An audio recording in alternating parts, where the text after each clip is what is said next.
যে আশা করি আমার এই সবাই এপিসোডটি দেখছেন সবাই অনেক ভালো এবং সুস্থ আছেন। আমি নাহিদ ইউএসএ বাংলাদেশি লাইফস্টাইল থেকে আপনাদের সবাইকে স্বাগত জানিয়ে শুরু করছি নতুন আরও একটি এপিসোড। সেন্ট্রাল ট্যাঙ্কে বিশাল জগৎটা ঘুরে দেখার পর আমরা ধীরে ধীরে এগিয়ে গেলাম নিউ ইংল্যান্ড অ্যাকুরিয়ামের আরেকটা সবচেয়ে জনপ্রিয় আকর্ষণের দিকে। আর এখান থেকেই শুরু করছি অ্যাকুরিয়াম ট্যুরের দ্বিতীয় অংশটি। আর এই দ্বিতীয় অংশটির বেশিরভাগ সময়টা জুড়ে দেখতে পাবেন আপনারা সিল শো। আশা করি আমাদের সাথে সাথে আপনারাও খুব এনজয় করবেন এই সিলগুলোর অসাধারণ পারফরম্যান্স। কারণ এই অ্যাকুরিয়ামের সিলগুলো শুধু দেখতে সুন্দরই না, ওরা ভীষণ বুদ্ধিমান আর দারুণ প্লেফুল। এই যে দেখেন কাচের ভেতরে ঠান্ডা নীল পানির মধ্যে সিলগুলো কখনো ডুব দিচ্ছে, আবার কখনো পানির উপর ভেসে উঠে দর্শকদের দিকে তাকিয়ে যেন ওয়েলকাম জানাচ্ছে। আমাদের মতো অনেক দর্শকই ওদের দেখেই থমকে দাঁড়িয়ে যাচ্ছে। দেখতে পাচ্ছেন নিশ্চয় সিলগুলো তাদের ট্রেনারের নির্দেশ অনুযায়ী কখনো হাত নাড়াচ্ছে, কখনো গোল হয়ে ঘুরছে, আবার কখনো পানির মধ্যে ডুব দিয়ে দর্শকদের মজা দিচ্ছে। সবকিছু এত সুন্দরভাবে সিঙ্ক্রোনাইজড করা যে বোঝাই যায় এগুলো জোর করে শেখানো কিছু না, বরং এই সিলগুলোর সাথে ট্রেনারদের ভীষণ রকমের ট্রাস্ট আর বন্ডিংয়ের ফল। সবচেয়ে মজার ব্যাপার হলো সিলগুলো যখন ঠিকভাবে কোনো অ্যাকশন করছে, ট্রেনাররা তখন ওদের ছোট ছোট মাছ দিচ্ছে রিওয়ার্ড হিসেবে। ওদের এই শো চলাকালীন মাছ দেওয়াটা শুধু খাবার না, এটা মানে হচ্ছে যেহেতু ওরা ভালো কাজ করছে তাই প্রশংসা বা রিওয়ার্ড হিসেবে ওদেরকে এগুলো দেওয়া হচ্ছে। দেখেন কি সুন্দর সিলটা ট্রেনারের হাতের ইশারায় কি সুন্দর করে পানির মধ্যে ঘুরছে। এই সিলগুলো খুব ভালোভাবে শিখে নিয়েছে কখন কি করতে হবে, আর ট্রেনারদের সাথে তাদের সম্পর্কটা খুব গভীর। আর গভীর সম্পর্ক না হলে এত সুন্দর পারফরমেন্স তারা করতে পারতো না। এখানকার সিলগুলো অসম্ভব বুদ্ধিমান। ওরা মানুষের বডি ল্যাঙ্গুয়েজ বুঝতে পারে, শব্দের টোন বুঝতে পারে, নিজেদের নাম চিনতে পারে, আর সবচেয়ে আশ্চর্য ব্যাপার হচ্ছে ট্রেনারদের চোখের দিকে তাকিয়েও নির্দেশ বুঝে ফেলে। আর এই ট্রেনাররাও খেলা দেখানোর সাথে সাথে মাঝে মধ্যে সিলদের হেলথ সম্পর্কেও আমাদেরকে জানাচ্ছে যে ওরা কি খায়, কতটা খায়, কিভাবে ওদের শরীর সুস্থ রাখা হয়।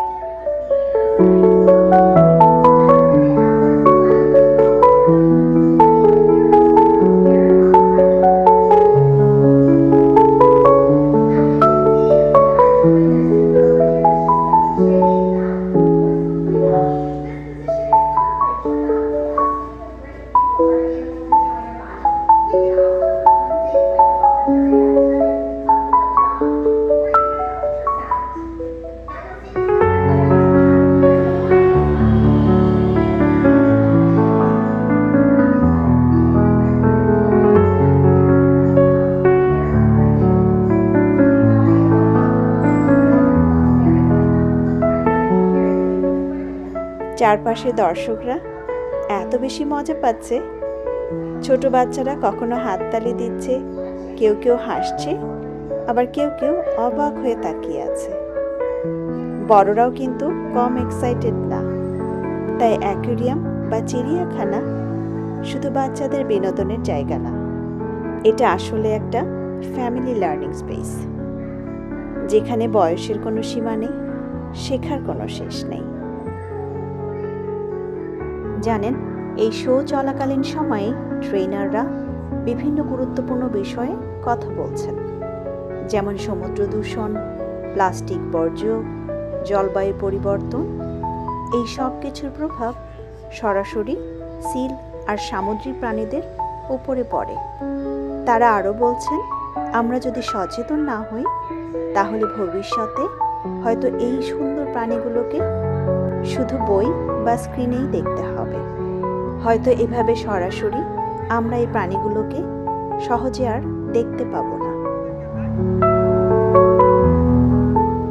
সিলগুলোকে দেখছিলাম আর ভাবছিলাম কতটা আনন্দ নিয়ে ওরা বেঁচে আছে, কতটা বিশ্বাস নিয়ে মানুষের সাথে কাজ করছে। আর আমাদের জীবনেও যদি এই বিশ্বাস, এই আনন্দ, এই কানেকশনটুকু থাকে তাহলে জীবন কত না সুন্দর হয়ে ওঠে।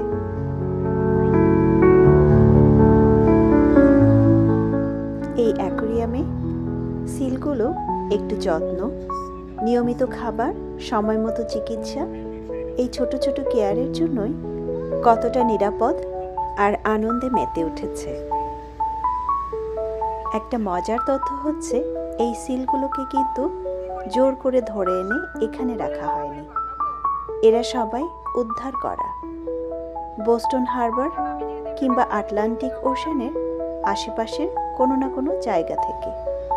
এদের মধ্যে কাউকে হয়তো আহত অবস্থায় পাওয়া গেছে, যার চিকিৎসা দরকার ছিল, আবার কারো হয়তো মা ছিল না, একাই সমুদ্রে পড়েছিল। এই অবস্থায় ওদের যদি আবার সমুদ্রে ছেড়ে দেওয়া হতো তাহলে হয়তো ওরা বাঁচত না। সে কারণেই এই সিলগুলোকে এখানে এনে যত্নে রাখা হয়েছে, ট্রিটমেন্ট দেওয়া হয়েছে, নিয়মিত খাবার আর ভালো কেয়ার দেওয়া হয়েছে। আর এই ভালো কেয়ারের কারণেই এই সিলগুলো সমুদ্রে থাকা অন্যান্য সিলগুলোর চেয়ে অনেক বেশি বছর বেঁচে থাকে। এটা দেখেই বোঝা যায় ভালো কেয়ার শুধু প্রাণীর জীবনই না, জীবনের দৈর্ঘ্য আর গুণমান দুটোই বদলে দিতে পারে। আসলে ভালো কেয়ার মানুষ হোক বা প্রাণী, সবার জীবনের জন্যই ভীষণ গুরুত্বপূর্ণ। আমরা কিন্তু অনেকক্ষণ ধরেই প্রাণীগুলোর পারফরমেন্স দেখেই যাচ্ছি। মনে হচ্ছে আর একটু দেখি, আর একটু সময় থাকি, কিন্তু এখনও তো পুরোটা দেখা শেষ হয়নি।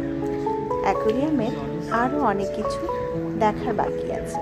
চলুন এখন আমরা অন্য কিছু দেখতে চাই। এখন আমরা এসেছি নিউ ইংল্যান্ড অ্যাকোয়ারিয়ামের বিশাল সেন্ট্রাল ট্যাঙ্কের একদম উপরের লেভেলে। এখানে এসে দাঁড়ালে নিচের পুরো ট্যাঙ্কটাকে একদম উপর থেকে দেখা যায়। নীল পানির গভীরতা, মাছগুলোর নিরবিচ্ছিন্ন চলাচল, সব মিলিয়ে মনে হয় আমরা যেন সমুদ্রের উপর ভেসে আছি। এই জায়গাটায় দাঁড়িয়ে আমার মনে হলো আগের পার্টে বলা সেই কথাগুলো, কিভাবে প্রফেশনাল ডাইভাররা নিয়মিত এই বিশাল ট্যাঙ্ক পরিষ্কার করেন, মাছ আর সামুদ্রিক প্রাণীদের খাবার দেন আর তাদের স্বাস্থ্যের খোঁজ রাখেন।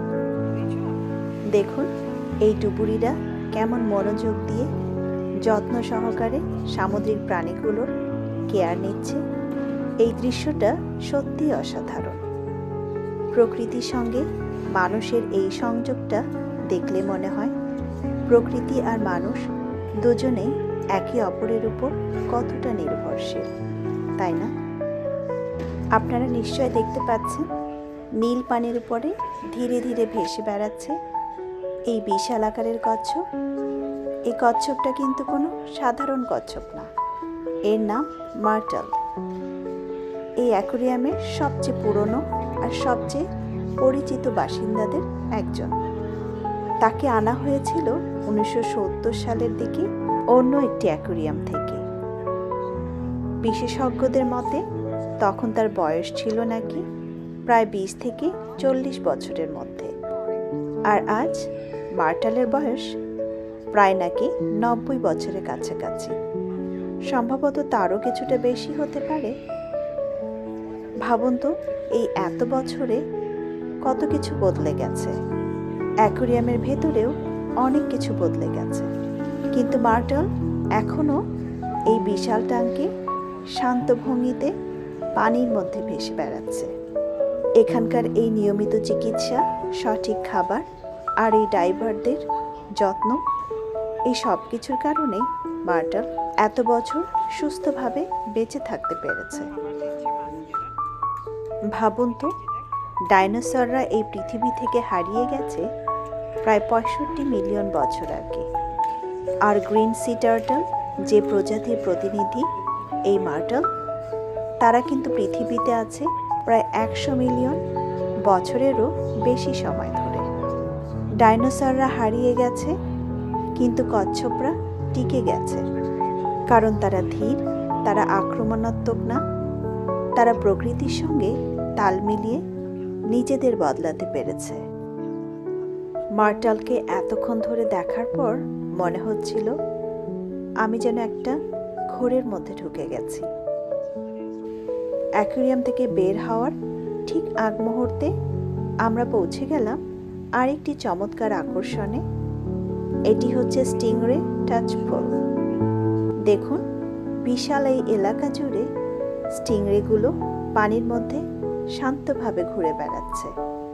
সবচেয়ে মজার বিষয়টা হচ্ছে, দর্শকরা চাইলে হাত দিয়ে খুব আলতো করে স্টিংরেকে স্পর্শ করতে পারে। স্বপ্ন আমাকে বলছিল ওদেরকে হাত দিয়ে ধরতে। আমার একটু ভয়ই লাগছিল। আসলে এই স্টিংরেগুলোকে ভয়ের কিছু নেই, এগুলো খুব শান্ত আর মানুষের সঙ্গে অভ্যস্ত। আমি আর স্বপ্ন খুব সুন্দর একটা সময় কাটালাম এই নিউ ইংল্যান্ড অ্যাকুয়ারিয়ামে। অনেক কিছু দেখলাম, অনেক কিছু জানলাম, আর অনেক কিছু অনুভব করলাম। আশা করি আপনাদেরও অ্যাকুয়ারিয়ামের প্রতিটি প্রাণী, প্রতিটি মুহূর্তের গল্প ভালো লেগেছে। আবার দেখা হবে নতুন কোনো গল্প বা কাহিনী নিয়ে। ততক্ষণ পর্যন্ত আপনারা ভালো থাকবেন, সুস্থ থাকবেন। শুভরাত্রি।